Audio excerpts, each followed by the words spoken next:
Sa patuloy na pagpapaigting ng kapulisan kontra iligal na droga, tinatayang 1.4 million pesos halaga ng fully grown marijuana plants ang nadiskubre ng mga otoridad sa sinagawang marijuana eradication sa barangay Butput Proper, Tinglayan, Kalinga nito lamang ika-31 ng Mayo 2025.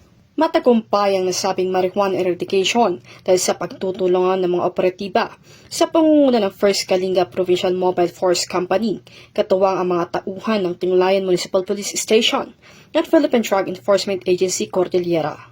Ayon kay Police Colonel James D. Mangili, Provincial Director ng Kalinga PPO, nagresulta ang operasyon sa pagkakadiskubre ng 7,000 piraso ng fully grown marijuana plants sa isang communal forest na tinatayang may lawak na 700 square meters at may standard drug price na 1.4 million pesos. Bagamat walang nahuling cultivator, binunot at sinunog ng mga operatiba ang mga pinagbabawal na tanim sa mismong lugar pagkatapos ng pagdokumento at pagkuha ng sapat na sample upang isumite sa Kalinga Provincial Forensic Unit para sa karagdagang pagsusuri.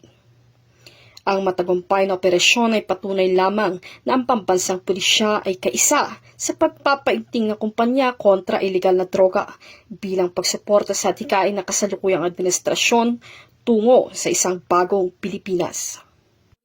Mula dito sa Baguio City, ako po inyong PNN correspondent, Patrol Woman Layaw, alagad ng batas, tagataguyod ng balitang pulis.